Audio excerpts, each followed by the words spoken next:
Hey everyone, you're with Mind Body Solutions again. I'm Matthew. I'm with Zach. Zach's been a student of mine for a long time, and together we have explored a whole bunch of things. Zach, you right now, you've been a student, you've been coming to Mind Body Solutions for 8 years, somewhere. Yeah, I might even think it might be closer to 10, but who knows what time is. And also, I just want to point out that you are you advocate and are an activist for disability rights and have been at the state capitol, right? And recently just applied to be a page at the state capitol. And maybe with the changing of the guards here, he might actually get that job there, which, by the way, would be really good for people with disability. So this is a guy that I've watched come from not being able to get a job to actually being able to get multiple jobs. Zach was also the, I don't even know what you'd call it, the student manager of the football team in high school, right? And so he's been basically in football practices and leading football practices when he was in high school, and allowed the players to get on the field because he was allowed to be the coach and it didn't count as a full coach. So one of the moments that really rocked me about working with Zach one time is we did this whole thing. We're going to do something like it at the end of this video. And he said, as he's lying there, more in alignment, more open, and more relief than I've seen him usually he gets to. He said out loud to no one in particular, he said, "This is the body I've always known I have had. I never get to live. This is the body that was the athlete." And so part of the idea here is that within all of us, call it the inner body, call whatever, and I don't mean this as an idea. I mean this as literal life force, prana, flowing through us. We have multiple bodies living with us at all times. And this is part of what we're going to try to talk about in this video and explore is the idea of that's a very crucial idea in yoga. And I don't know if it's an idea or a truth, the idea of prana. And this session for me is called the River Prana, because with students like Zach, especially students that live with cerebral palsy that have asymmetrical firing of their muscles, tendons, and ligaments in relationship to their bones, so they have what's called contractures. You can see it in his wrist and stuff. He can't straighten it out on his own, right? Is that what you've got is misalignment and alignment happening in the field of prana.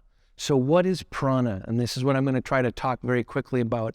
And there will be an audio segment on this, because this is really hard stuff, right? Prana, whatever this is, the yogis developed this concept, whether it's literal or a concept, as a useful way to think about that it flows through everything. But that means it flows through our bodies and life force, and it flows through empty space. It is both connection and disconnection are contained within prana. Both living and dying are manifestations of prana. That in fact, the realization of the full spectrum of what prana is, whatever it is part of what is trying to be conveyed by this concept. Prana is not an object the way water is an object. For human beings to realize it, they have to receive it. They have to be worked for congruence with it. Now, how prana flows through our bodies is part of what all the other videos have been about trying to realize universal principles of asana, core sensations of asana. These have all been attempts to try to live more congruently with the flow that travels through existence, where existence includes both living and dying, both empty and full, right? So with Zach here, how it happens through the body. So if you think if it's happening through everything, that means it's happening, this flow of prana, the way it comes through the nervous system, the way we tend to manifest it into life force is from the center outward. In my opinion, I've said this in other videos and in other audio segments, the center of animation is our spine. It turns out that most of our central organs anatomically come from the midline and go out to the limbs. Most of the time in yoga, you're trying to realize this energy of the spine as it comes out through the limbs.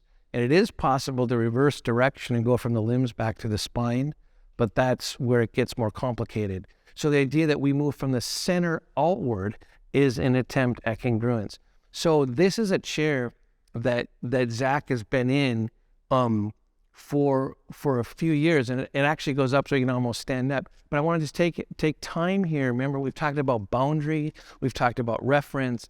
This is to hold his legs in place and keep them in alignment, right? So this is a really interesting thing and good, and it's actually meant more physically, so it helps him stand up. So when his chair rises up, it pushes against something, but it also gives him continual reference from his knee to his femur bone, right? So this is an interesting prop to try to use. So if I'm, like, I think we've said things like a lifted chest is in every pose, right? If I try to get him to come up here, I put my hand behind him, take your head back, right? And now reach for the thing in front. Now this is to save him. Don't lean forward. No, don't lean with your head. Lean with the center of your chest. So one of the things that I've learned more working with people with CP, I've learned more about the River Prana than with any other disability, because it's shown me that there's an inside of everything, that there's a way, and the way that Zach is going to be able to access that energy is not going to be through physical action. So this idea of the fact there's reference here, there's reference here, it's a reference for him then to be able to make his spine go forward, take your head back, come on up, right? Now see, so now hit your sitting bones down, Zach.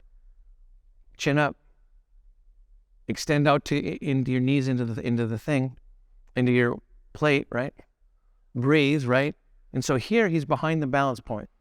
So already, Zach, was that a lot of work? Yeah, it takes his voice away, right? So is your breath going away too? A little bit. Yeah, so again, pranayama, the control of breathing, or removing the impediments from breathing. With prana, human beings think that breath is really important to the realization of prana, and it is. But remember, prana is going to be here regardless of if we're breathing. So these are the type of things that the concept of prana makes the practitioner go, wait.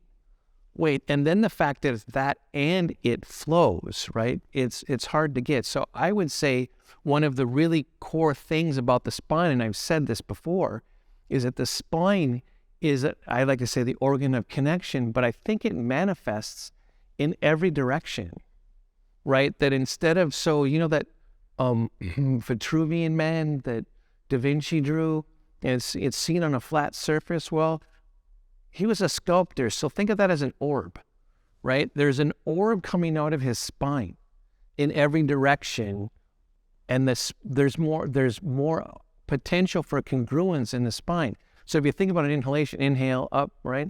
There's an expansion in every direction. So breath is linked to the prana in the spine, right? Because it goes in every direction. Inhale again, follow it in every direction, and then exhale, but keep your sternum lifted, right? So inhale.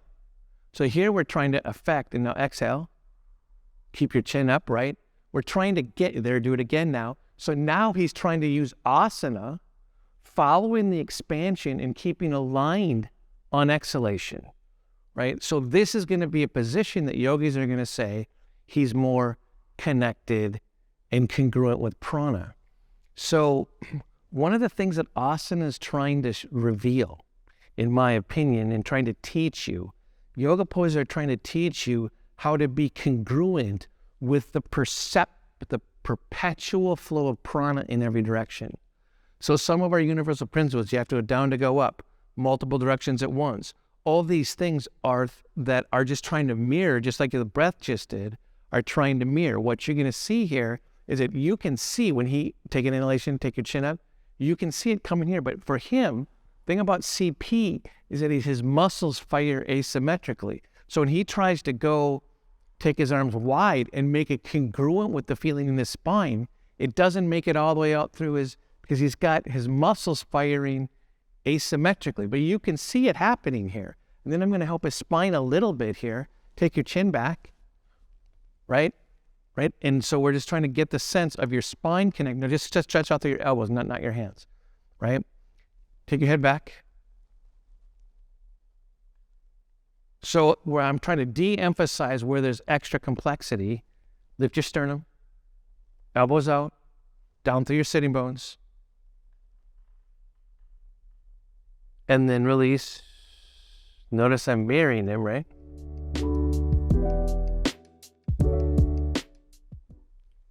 So I'm going to go around to the other side because he's got more of a contracture on this. And so when I said I've learned more from working with Zach and another student of mine, Chris Becker, right? It's because I'm an Iyengar yoga teacher and I've been trained in alignment, and I knew it was important, but I always thought alignment was something to achieve through action rather than something to let lead. So one of the things that's the consequence, take your arms wide again, the consequence of this alignment here, right, is that he tries to go straight, this fires asymmetrically, so his bones come out of alignment, right, that he never gets access to the relief that happens when his joint gets.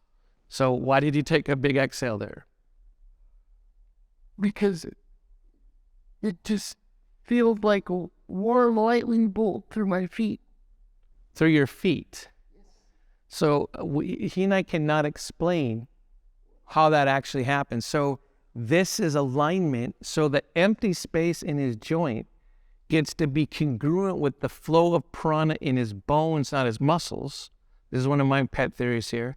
And that the bones start, I think bones are better deliverer of prana. That's why Iyengar yoga is, the revolution is part of Iyengar yoga, is that it emphasizes alignment so much, right? So I'm going to start trying to line up his bones. Lift your sternum. So now I'm going to make the pose super hard for him. So I've made it harder by putting a blanket behind Zach, which means I put more reference on his spine, sat him in a different relationship to gravity. All of this is changing how prana in empty space and through his body is flowing through his body, right? And so now when he's farther on his sitting bones, he's going to be more off balance, right? So I got to be careful here. You feel okay, right? So I'm going to do this.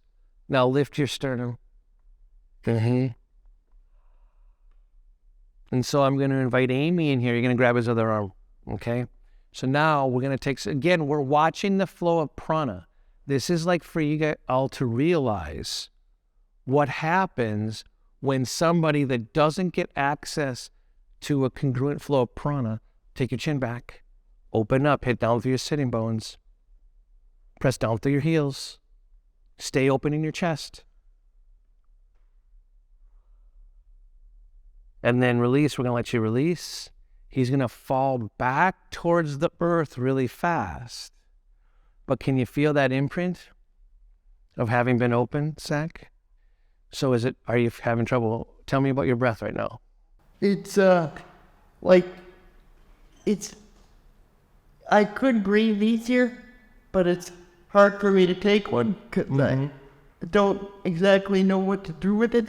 Because his reference underneath his diaphragm has been changed because he's more open in his upper body.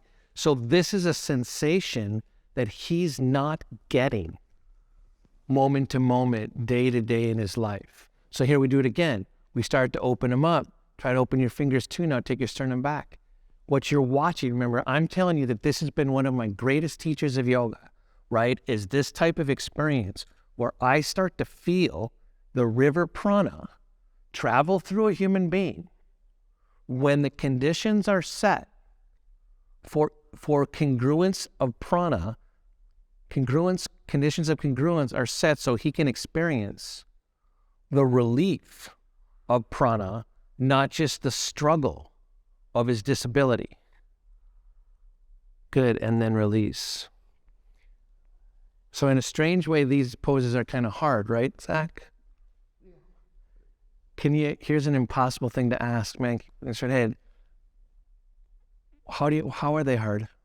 It's relief, but physically difficult at the same time, because dealing with the sensation of relief when you don't normally get it is taxing.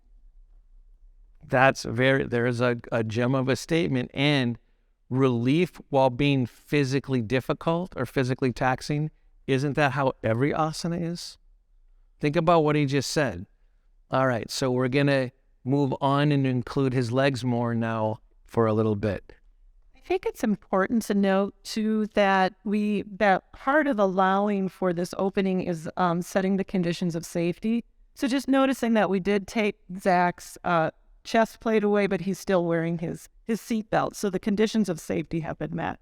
He's not going to fall on his noggin, although he'd probably bounce. Yeah. All right, so we're going to go on to the next one. So we're back again, and now his plate is gone from in front of him, which means he should definitely not use the stand-up part of his chair, and that he doesn't have the thing in front of him here means that we got to be more careful about him falling forward. However, we're going to make him come forward, because why wouldn't we on some level? But to notice right away when his knees aren't being held, even though and this used to be way more pronounced before he didn't have the plate, this knee's turned in some. Right, because the muscle's firing more on one side than the other. We're going to put a block between his knees here.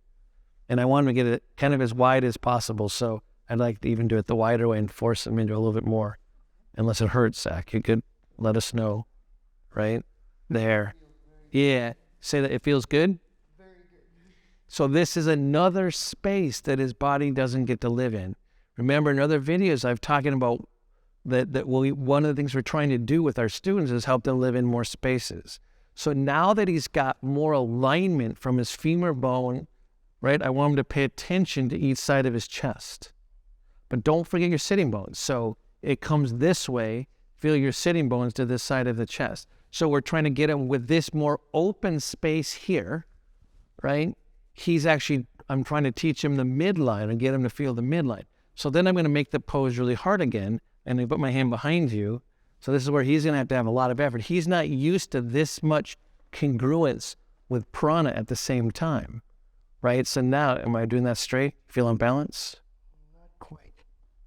There. Yeah. You good there? So now I want him to lift his chest. His spine is getting referenced. He's lengthening down the inside of his legs beyond the block while hitting his sitting bones down, taking his head back. Straighten, look straight ahead. There you go. This is hard work, right? This is just space his body doesn't get into very often. So we're both wiped out from that. There was a lot of force behind that. So now we're going to do a similar pose that he just did, more in alignment, changing the gravity on his sitting bones. But now his arms are going to be wide too. And we're going to help him, but I'm going to help him come forward on his sitting bones and activate his spine and lift his chest so he gets this whole symphony. And I don't mean that barfully. I mean literally a symphony of coordinated energies, right? So I'm going to come in and get my hand back here. I've got to keep him on balance, so maybe you can help maybe stay on balance, right? I'm okay, so we get him straight here. I'm going to try to lift his chest. I'm pushing my hand behind his back. We're taking his arms back. Feel your sitting bones. Get bigger in space from the center of the chest out to the center of the elbow. River Prana. This energy was already happening in the pranic field. Okay, it was already going in every direction. Zach's body now is receiving from the intangible to the tangible through his body that usually doesn't get access to this because his muscles are over firing. So I'm going to try to calm his wrist here so he gets it even more.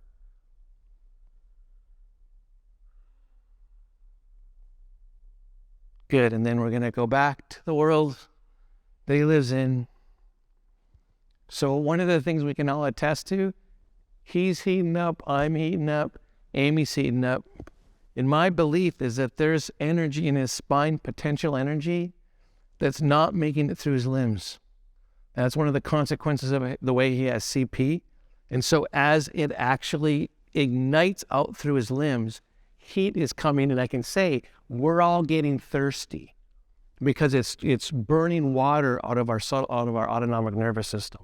That's what I think is going on, but who the hell knows? So we're about to help Zach down onto the floor. But before we do, I want to reiterate that helping Zach experience alignment in his bones, because remember, his bones don't have CP. It's his muscles, ligaments, and tendons that do. The sensation of alignment, instead of it being something that most able-bodied people need to effort to achieve, what I want you to get is that the alignment and the grounding of it is relief for somebody like Zach. So it's just the opposite. And that the relief needs to be the center of his movements or the beginning part of his movements. So I know that was a lot of like, you feel open, it was tiring, it heated you up, right, Zach? But so now take your arms wide. So try to just do it just like try to feel from this where we started, right? Where you get to feel the sensations and move your own body, right? This allows, it's easier for him because there's the sensation of relief that's guiding how he's activating his muscles. What looks like effort to other bodies creates relief in other bodies. So I'm here with Zach on the floor, and I want you to think, remember, this is about the River Prana. And so here's a shot of him as you're looking at how his muscles asymmetrically fire. And this is how he first lies down in this kind of crooked pattern, right? And a lot of times intuitively, again, we're trying to show you principles. What we're going to try to do to help him feel the relief that is the beginning of his yoga practice, when he can access this energy of returning the banks along the river to the River Prana. So we're going to have Amy and Bethany come in again here now, and they're going to try to help his knees straighten out, right? Put a foot on a hip, on each hip, right? So we're going to turn it out. So again, we're trying to now have the alignment of his bones be congruent with the energy in his spine, right? So again, we're using alignment to create the riverbanks. So if you can put your foot now into each one of his hips, right? So then the straighter legs now are making it through the asymmetrical firing in his hips and making it up through his spine. And he now, as a good yoga student, knows what to do with it. He's not going to waste that. This is not a sensation he usually gets. So what they're doing, again, we're trying to show this not as a yoga pose, but actually as the riverbanks of prana, of letting him feel his own river. And so Molly, can you come in here for a second? So now we're going to include his arms. He's going to take his arms over his head, and he can do it. And then Molly's also going to pull on his wrist so he gets even more in alignment. And so we're going to get the return of the effortless bank. Again, this is a place, this is a position, this is a congruence of what's connected and disconnected that he doesn't get to get in a straight line. This is where I'd say, Zach, and he naturally does it. Zach, you better breathe. Mark this energy with your breath, because the River Prana is going to be registered into your energetic memory by your breath. So again, this is just to let him have the body he knows he's always had, just hasn't been able to live. All right, again, along the lines of the River Prana, now what we're going to do is add more reference. And again, this is something we actually do with our students. And it's an elongation of the spine in every direction. And so what's going to happen is they're going to get on their haunches. They're going to lean back, and with their body weight and the way they're grabbing the wrist, they're not squeezing the wrist. They're actually underneath, keeping the joint feeling safe. And she's underneath, and they're going to lean back. And as you get your arms and legs pulled, take your shoulder blades down towards your hips a little bit, not too hard, and let yourself get pulled open. And what I'm wanting is space to get through his hips. Yep. Right? That I'm helping. I'm pressing here because I can see, because I'm right next to him, that the asymmetrical firing of this leg, which is the leg that turns in when he's sitting up, was actually blocking the river traveling through the banks. And so there's a connection between that rib cage and that femur bone. And I'm just letting him have the relief that is his birthright, that travels through his bones and is working through his body, that he doesn't get to get congruent with very often. And then release. Voila, magic. Zach is face down in the River Prana. And so I say that not drowning, he said, right? And I say that flippantly, but in fact, the River Prana is flowing in every direction all the time. So whether he's face up or face down, from Prana's point of view, doesn't even matter so much. Here you have the banks, and you see Amy actually pulling on his heels, and we've got a block between his knees, because again, we're trying to, through his shins, we're trying to get alignment traveling through his spine, right? And so now, Chaturanga Dandasana, right, which is a really hard pose, is kind of like a push-up. And so we're going from the River Prana into action, but we want Zach to feel the ease you felt in the class. Now come up like into a push-up, lengthen your head out through the top of your head, right? Look, and he's lengthening, don't come up anymore, right? Extend out through the heels where Amy's touching your heels. Lift your collarbones up, but not your head, not your head. Extend, lengthen. Will you grow like 3 inches horizontally? Grow long. Don't come up anymore. Don't come up. Chaturanga, and then release down to the mat. So Chaturanga Dandasana, right, is a pose that develops a whole bunch of core strength for any practitioner. And it's not about being physically strong enough in order to push up. It's whether your whole back body can learn to hit up in prana up towards the ceiling. So you elongate, Zach, in order to come up with your whole body. So try, there you go. You're already doing it again. Perfect. Elongate. So back of your knees go to the ceiling too. Head stays down. Extend, grow. Good. And then release. So now contrast that with another pose. So now we've got the banks of the river of his spine flowing in a line. He's going to come up into upward facing dog. Look up, lift under the collarbones. Now his spine is coming through a total different energy. He's hitting a different vector in the pranic space, in the empty space.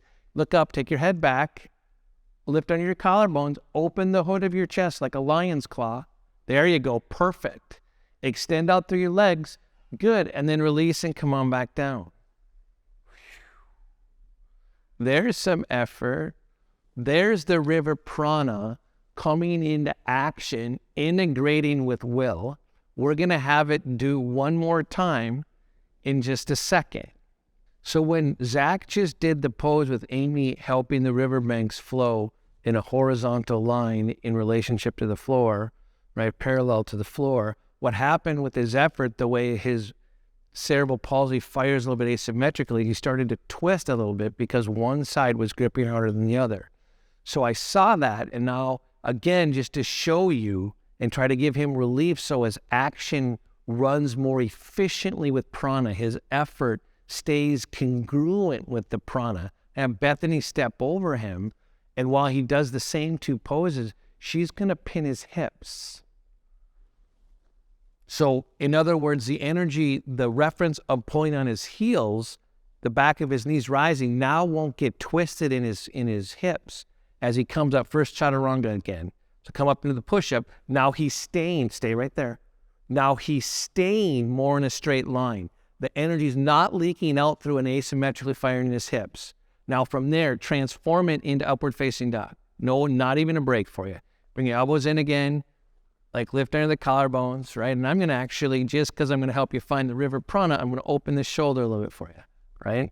There you go. There it goes, right? Keep your hands grounded. Good. And look up. There's nothing easy about this pose right now, just so you know. Good. And then release. Oh, he's a wiped out cookie. and then he gets to release. Voila, he's face up with prana again, floating, but then he is actually floating, and we're doing all this extra stuff for him because you may not know this watching on video. What he just did earlier in this video, Chaturanga and Up Dog, was incredibly hard work.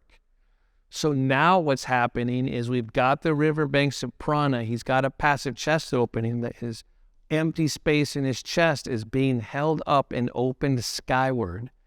The Bethany and Amy are making sure that his legs stay in alignment, otherwise they turn that way. So we're trying to keep him in line.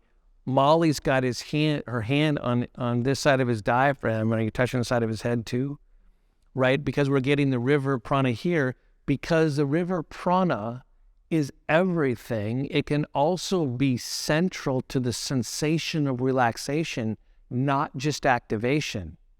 So for a traditional practice, what's restorative for adaptive practice is actually the beginning of activation. Here we're using it rather than for Chaturanga and Up Dog. Think about his chest is open just like when he was doing Up Dog. We're letting him use it to relax. Don't do anything there, bud. Just like relax. Put your arms down, Zach. Like, let it be relaxation. You've earned it. Of course, he wants to bring it to action because that's Zach's nature. When he gets shown an inch, this guy's going to take a mile. When you have adaptive students, when you start to show them the river prana, they're going to drink it like a camel, and they're going to want to go with it. And that's what all your knowledge, all these videos trying to help you realize this stuff is about, is help your students feel and act congruently with the river prana.